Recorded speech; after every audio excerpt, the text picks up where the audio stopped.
Before I get this episode started, I just wanted to thank everybody for helping me surpass over 1,000 video views on the channel. It really just means so much to me. This was a baby that I started a few months ago, and I just wanted to do it for fun, and that's all I ever do it for, is for fun. I'm not trying to make a profit. I'm not trying to catch some sort of trend. I'm here making this content because I love professional wrestling. I have since I was a child, and it has meant the world to me. It has carried me through some dark times and some great times, and so it's a part of me. It's a part of me, and it's a part of who I am, and I love to just talk about it, and I thank everybody who supports me and everybody who continues to watch and tune in.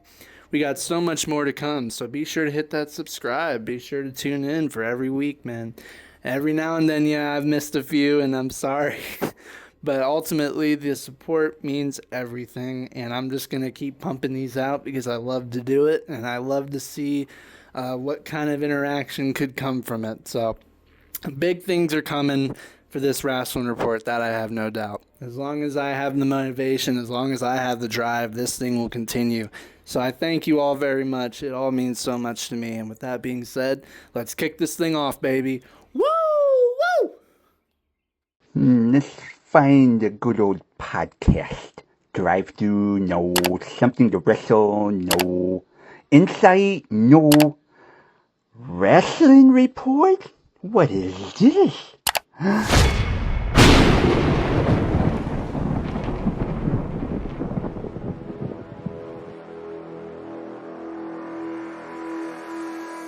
Hello, I would like to take you on a journey into the world of professional wrestling. This is the Rasslin Report.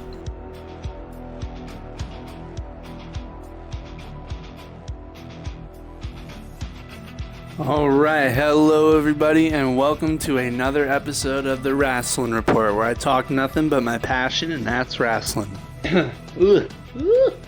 So, I don't really know what to think about this week, man. Things weren't necessarily moving the needle, you know what I mean? Besides one match, besides one feud, everything else seems like it's just floating around, and we have no idea where we're going or what we're doing with anybody other than Cody Rhodes and or Gunther. Or I guess Roman Reigns and Jacob Fatu. So ultimately, in past weeks, usually I'm able to have a clear idea for what to expect. But these two shows didn't necessarily set the tone for Clash in Italy, right? This is the fallout show for Backlash. This is, what we're going to have going forward. And so I knew that Roman Reigns and Jacob Fatu are going to dominate this early string of stuff due to what Jacob did at Backlash. But, when it comes to the other stuff that are being built on this card or in this show, there's just not a lot there. So, maybe we'll start building up. I don't know. But this week, I feel like I have more questions than answers, and most of the time I have more semi-answers than answers. But I don't really have many, so that being said, I'll go ahead and I guess kick off to Monday Night Raw. And I don't know, where do I start today?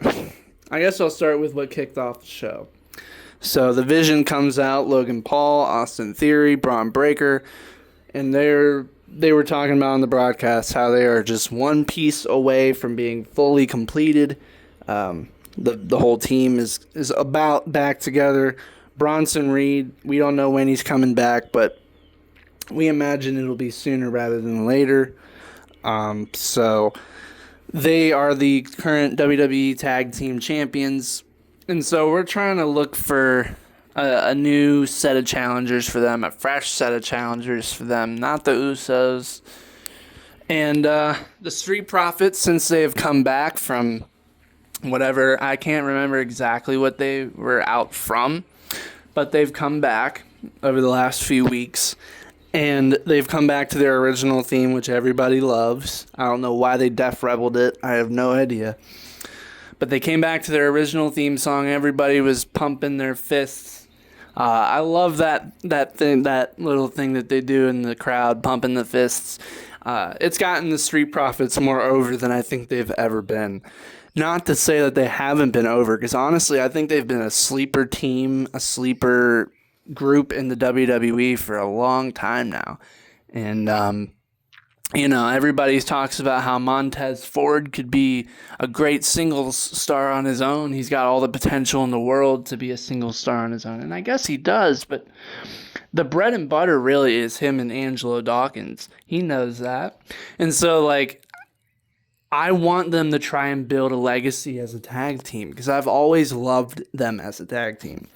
And if there was any tag team that I was fearing the most of a breakup, a heel turn, whatever, it was them. So I'm glad they haven't pulled that trigger yet. But just them as a team, as a dynamic, I love. So anyway, they've been feuding with the Vision for the last 2 weeks. And so they've to make it a 6-man tag team format. For tonight, Adam Pearce was about to set up a 6-man tag. Out comes the musical genius himself, Joe Hendry. And I said his name, so I hope I don't hear a knock on my door because he appeared. But anyway, Joe Hendry is he is something else, man. I love Joe Hendry. I can't think of a superstar that has come before him that has done something similar to him. That is why he is one of one and unique. He plays songs, parody songs. If you haven't checked out his stuff in TNA, if you haven't checked out, yeah, I would go check out the stuff in TNA. Because that's where he really got his start, and that's where all those music videos kind of got popular. And so that's kind of what his gimmick is. He's like a musical genius that roasts people and makes songs about them. So the song "Fire Logan Paul" has went crazy on YouTube, and I don't know how many views it's gathered, but it's gathered a lot of views. And so that's been the running gag the last 2 weeks. Joe Hendry's been making fun of Logan Paul. And so that's how Joe Hendry was involved at Street Profits in this tag match. So this was a very fun match. I really love the three of them together. They make magic. They're all three over in that tag team. Obviously, no tag team titles were on the line. But I imagine one day the Street Profits will get their tag team championship opportunity against the Vision. But what helped the Street Profits and Joe Hendry win was a little assistance from Seth Rollins, former head of the Vision, the one who said on the Backlash post show that nothing's going to end until the Vision is. So Rollins is hell-bent on ending the Vision, then ending the thing that he started. And it doesn't matter if he lost to Breaker at Backlash. He is going to put an end to this. And so the story between Seth Rollins and Braun Breaker we knew is far from over. I don't necessarily know where it's going to go.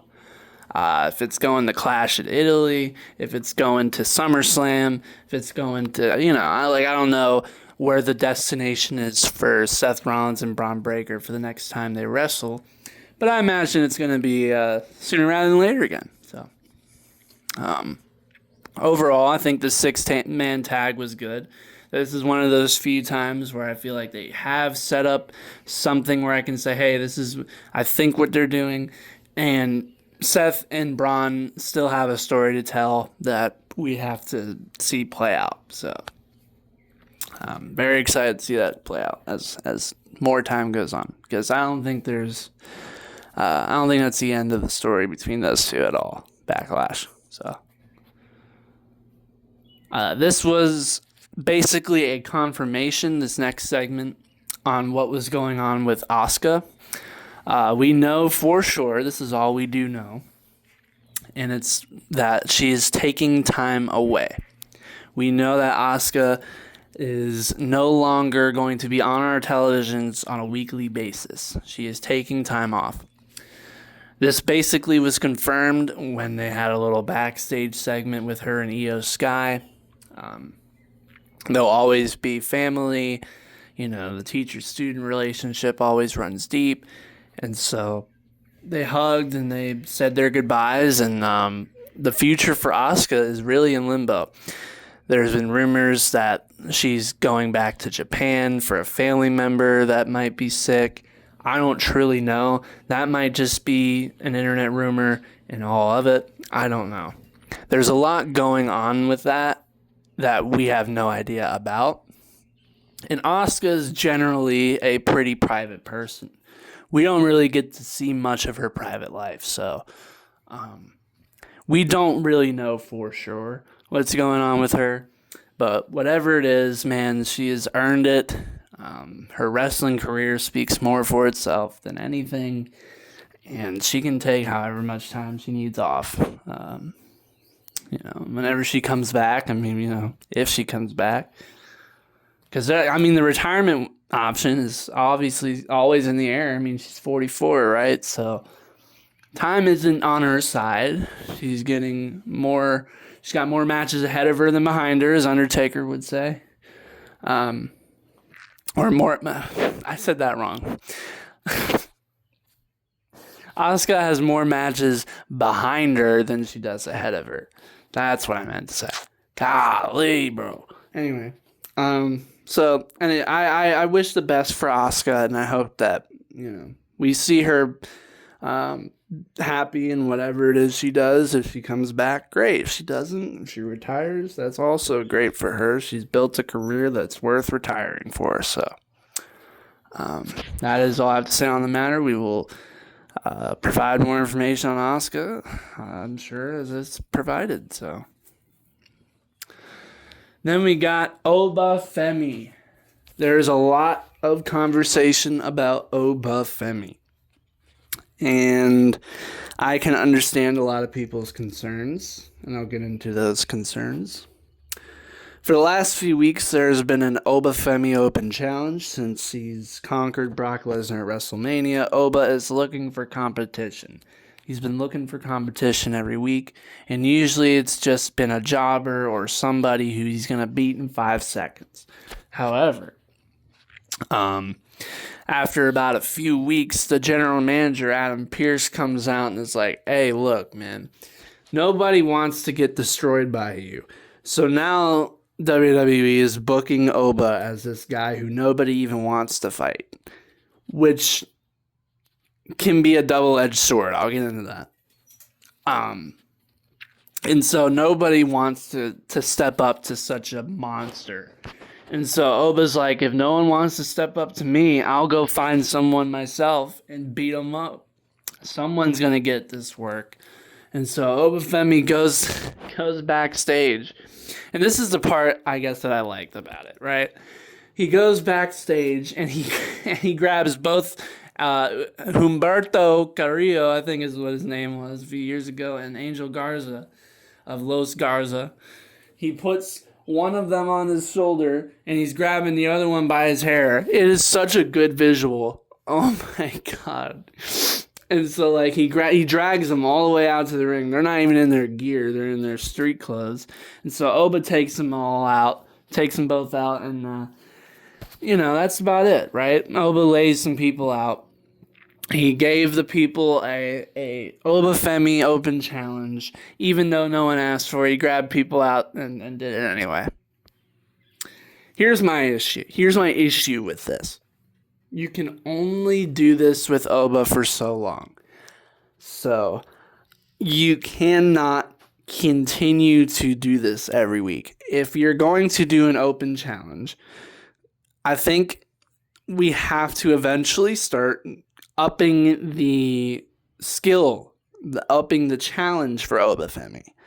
It's not like he's not like he's been in there with scrubs, but at the end of the day, he needs better opponents. He needs opponents that are more highly positioned on the card. I'm not saying he needs Roman Reigns. I don't think anyone's saying he needs to fight Roman Reigns right now. But he can't keep fighting people who are not going to up his stock, one way or the other. So he needs to go after the mid card. We need to start pulling some guys from the mid card. I think he needs to start going after the Intercontinental Championship in Penta. I love Penta, and he does have Zero Miedo, but if he went up one-on-one with Obafemi, he'd be fucking shitting himself. So the point is, Obafemi needs to say, character-wise, I'm tired of beating up all these local people or these, the bottom of the barrel of the roster. He wants top-tier competition. And we're not there yet. But we need to take a step up the ladder. And we can't keep fighting people who aren't even going to give him a fight, right? I need to see a good match. I need to see a good Oba match. Because we know goddamn well he's capable of it. We've seen him in NXT. That triple threat with him, Javon Evans, and Trick Williams is still one of my favorite matches in NXT. It was so good. So, the point is, the guy can put on great matches. I don't want to keep seeing 5-minute matches because in my mind, it is limiting his potential. He can go to the moon if you let him. He has gotten over quicker than Hogan. He's gotten over quicker than Austin. He's gotten over quicker than Cena. Literally, it took those 3 guys a long time to reach their superstar status. Obafemi has done that. I cannot stress this enough. Obafemi has done that in a year. I can't stress that enough. He was already pretty popular in NXT, but when he took over the main roster in April, there has been a takeover for Obafemi. It has been absolutely absurd. So in other words, WWE, you have yourselves a generational talent on. So don't fuck it up. Don't fuck it up.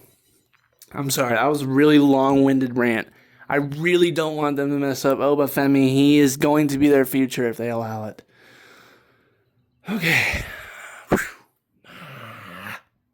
We're back in the flow. Back in the flow. And then we finish with Roman Reigns and Jacob Fatu. So this thing didn't have much talking this time around. There wasn't much to really talk about in terms of what they said. The Usos, what can the Usos do at this point? Jacob Fatu is an unleashed animal. And so him and Roman basically were just brawling. And that's really about all they did. Jacob Fatu hits the Tongan Death Grip a few times. And there wasn't really much that moved the needle for this story. I know they're heading to Clash in Italy. We know Roman's scheduled for Clash in Italy. So we know that the match is going to happen. And maybe it's just week 1 stuff. I don't know. We'll see on Monday kind of where Roman and Jacob go with this. But it's kind of just another situation where Jacob's holding the title over a fallen Roman Reigns. And I've seen that a few weeks. But one thing I did find funny was that the fans were calling out when Jacob Fatu was licking the World Heavyweight title. And people were sharing the infamous photo of CM Punk after the Elimination Chamber with the World Heavyweight title around his his pipe bomb. So the end of the day, when people were saying that Fatu was licking the title, all I can say is that those titles better be sanitized all the time because, man, Jacob, you don't know where that title's been, my boy. You better make sure that thing has been sanitized. That's all I can say. And maybe he's already seen that kind of floating around, but I find it really funny. I'm sure they do sanitize it, and I'm sure they do clean it, but that's hilarious to me. There's another one where he was doing that with the United States title, and Logan Paul did the same thing. Oh, Jacob, you gotta stop licking the belts, bro. Stop licking the belts. Stop it. No one else licks the belts. You gotta know where those have been, man. You gotta know where they've been. And then we move on to Friday Night SmackDown, which honestly, man, just felt so undercooked. I don't know. There was a few things that I will talk about, but things didn't necessarily. No needle was moved. I was going to talk about Paige and Brie Bella with the Judgment Day, but then they go and fight Kiana James and Julia on SmackDown, so they're just basically fighting all these different teams. Like, I don't even know where Rhea is. So anyway, I'm just like, you know, SmackDown's kind of... People have said the same thing about SmackDown. It is not that good right now. There's just a few things that are worth highlighting, but ultimately, like, they've got to fix their programming on SmackDown, because Raw, there's so much more with Raw every week. Like, I feel like I have always so much more to talk about with Raw. But anyway, I digress. We're going to start with the Trick Williams homecoming. So SmackDown was in Columbia, South Carolina, which is about 2.5 hours-ish away from me. So this is about as hometown for me as it'll get. So Trick Williams is our South Kakalaki native. And he came out with Cocky the Gamecock from the University of South Carolina. They are our parent school. If you don't know the history with University of South Carolina and Coastal Carolina kind of split themselves off from USC. So we're kind of like 2 hours away from them too. So in a way, it's nice to see representation from our schools.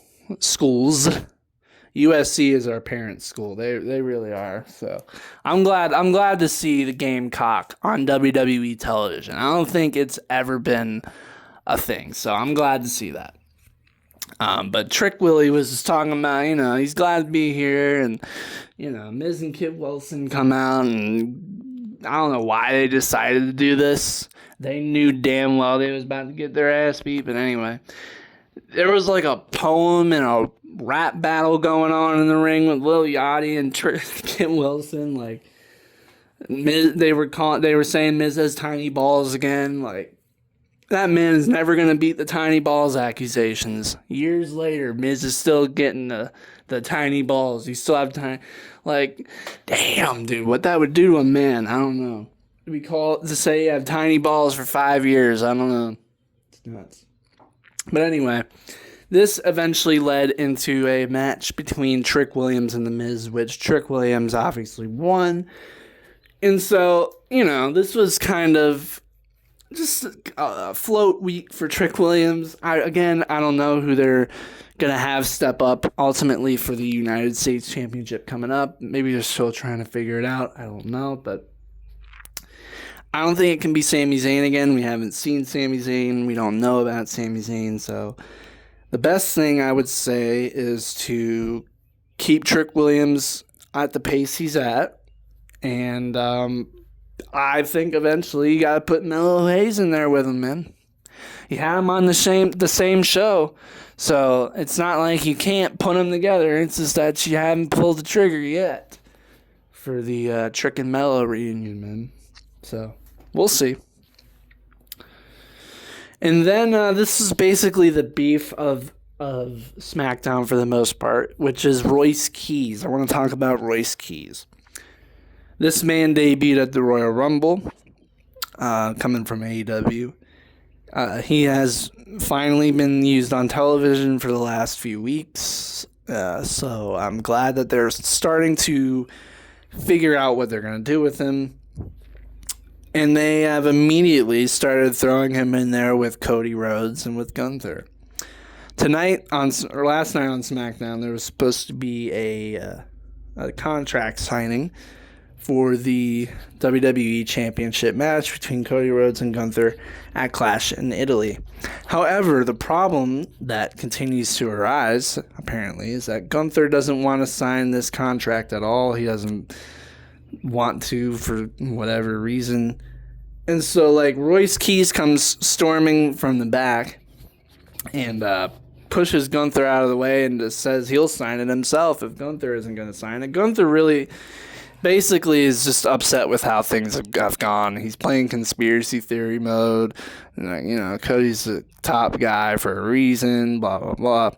So Royce Keys is just like, dude, if you're gonna whine and complain instead of sign the contract, I'll sign the contract. I want the WWE Championship, and if no one else is wanting it, shit, I'll take it. So Cody and Royce Keys have a little stare down, but ultimately the SmackDown general manager Nick Aldis set up a match between Gunther and Royce Keys, and for the winner of that match, they would then sign the contract to face Cody Rhodes at Clash in Italy in the main event. So the stakes were pretty big for this thing, and so I think this was the main event for the show: Royce Keys and Gunther, and these two delivered a classic, as you would imagine they would. But there was interference from Solo Sikoa and the MFTs, primarily Tala Tonga, or whatever the hell's left of the MFTs. I think it's just Solo Sikoa and Tala Tonga and Tama Tonga. Tonga Loa's been released. Jeff Cobb's been released. So we basically have just Solo and Tala Tonga. Tama Tonga's kind of on his own. He's like rogue. We don't really know what's happening with Tama Tonga. But they kept him around for a reason over JC Mateo and Tongaloa. So I don't know, man. I don't know.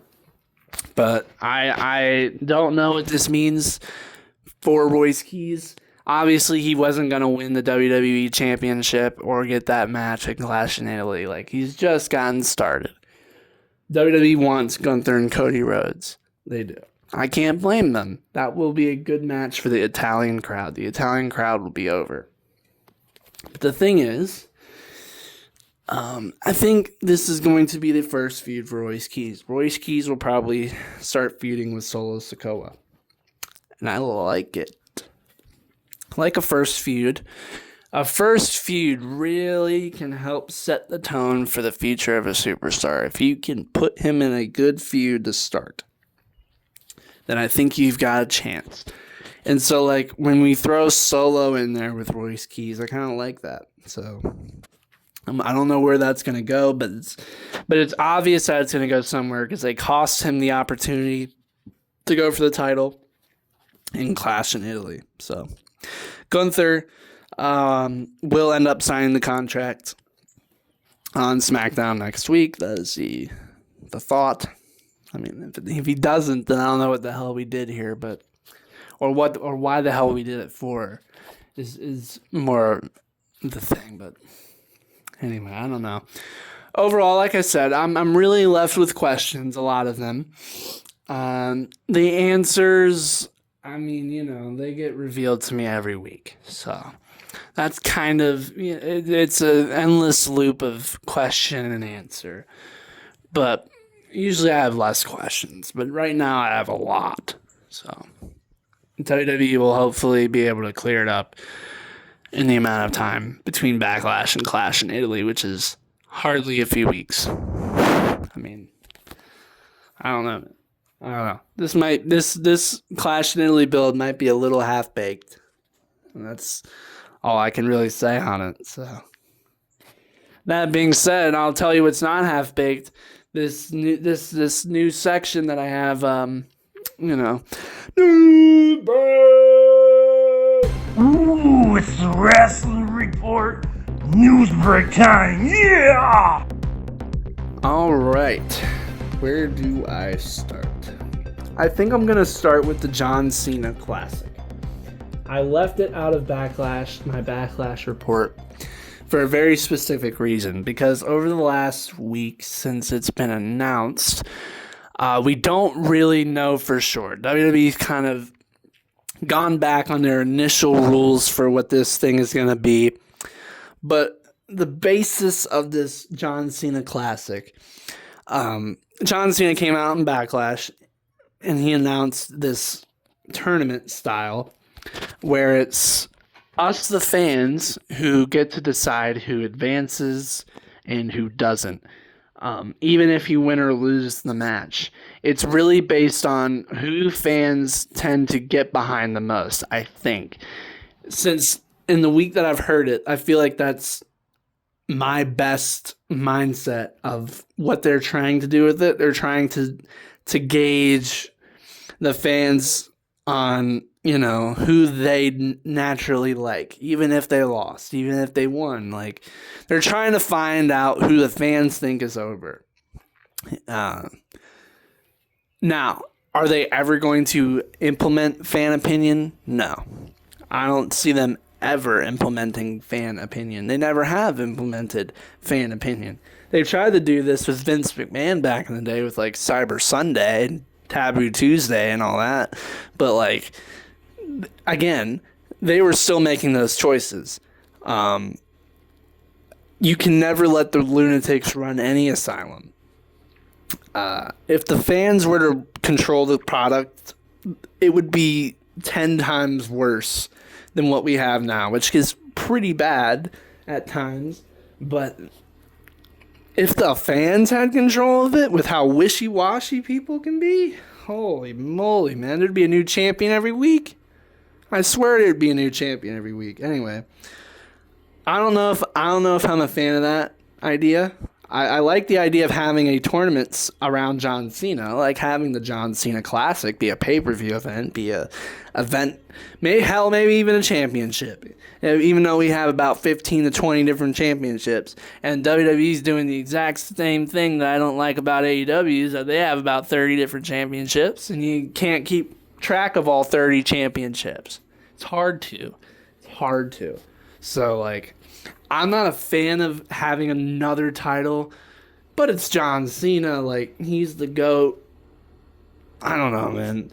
It's, from what I've heard, WWE is not so sure what they're doing with it yet. All we know is that it's happening and that they're trying to make it a yearly show. So, a tournament style, and I'm here for it. I don't think, we already have the King of the Ring tournament, but WWE does not care about the King of the Ring like they used to. They don't. They don't care about the King of the Ring like they used to. It's obvious of that. They've tried to bring it back a few times.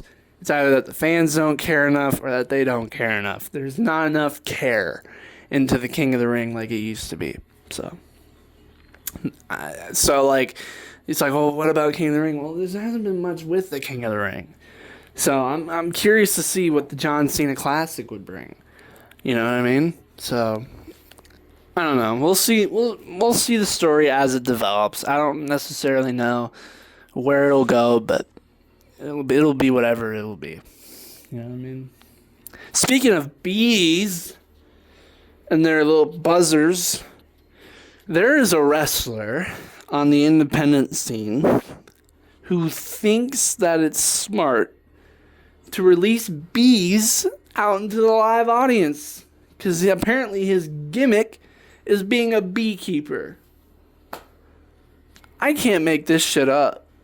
I looked at it. I had to double take the story when I first saw it on my feed. And so there are obvious problems here. The first one, I'm not even going to talk about the wrestling. We'll talk about the wrestling. The health risks. You don't know who's allergic to bee stings. You don't know who's allergic to that shit. And so you're just sending bees out there with no care in the world? Now, maybe they could have found out a way to know for sure if anybody was allergic to bee stings or anything, but that's still, like, that's so fucking dangerous.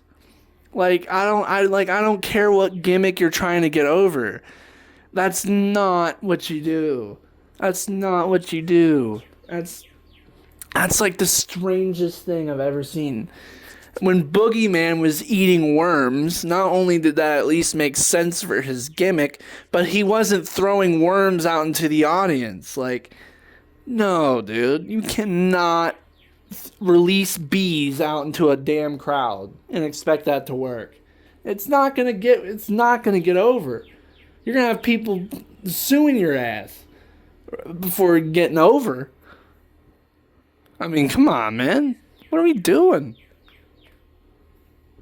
Anyway, that was a really silly story, but I mean, I had to add that because that was nuts looking at that. But then we have Brian Cage making his return to AEW. This is about a week before the Double or Nothing coming up, which I will cover like the highlights of it on my news break. But Brian Cage is back. I'm telling you, man, I've always liked the build of Brian Cage. I've checked out a little bit of his promo work.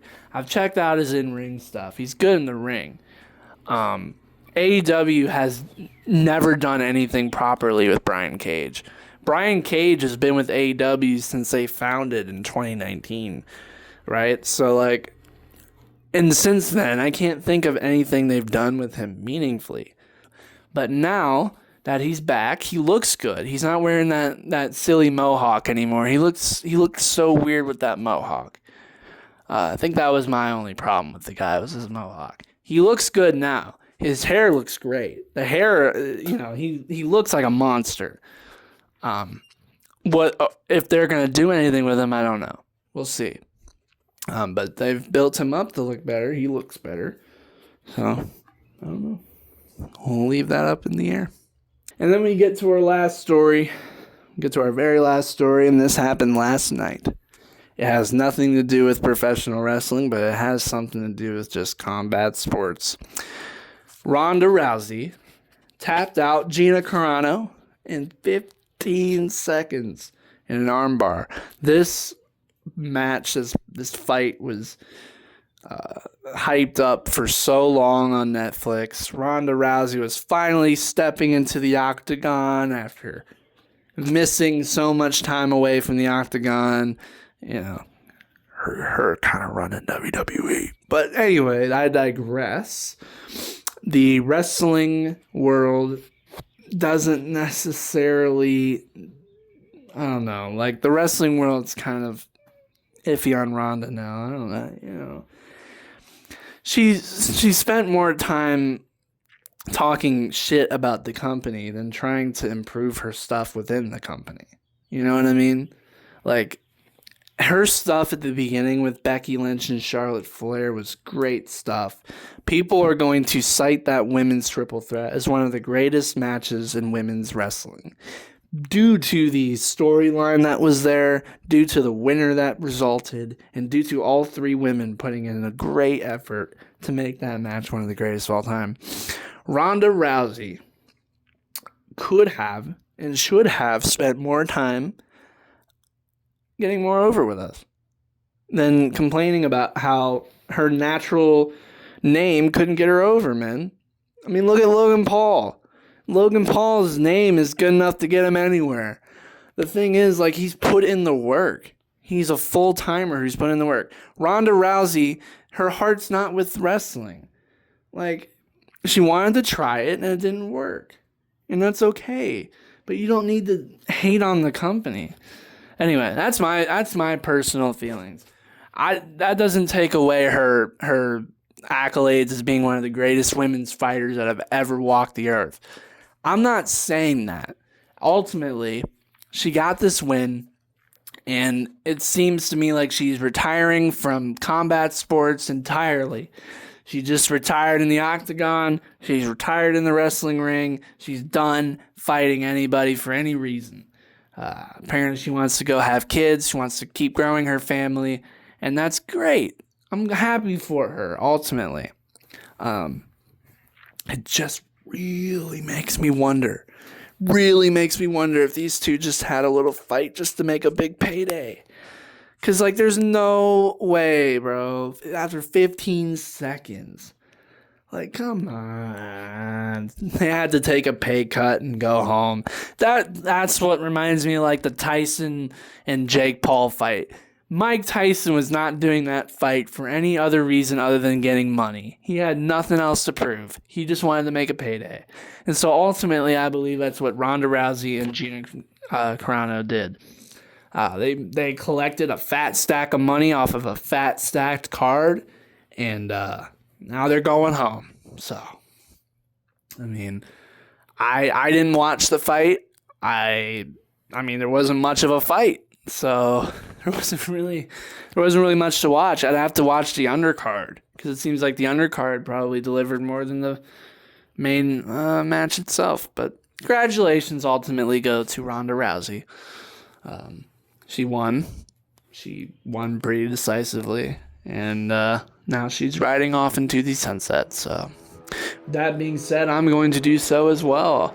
And I will see you all next week for yet another episode of this Rasslin Report, baby. Woo!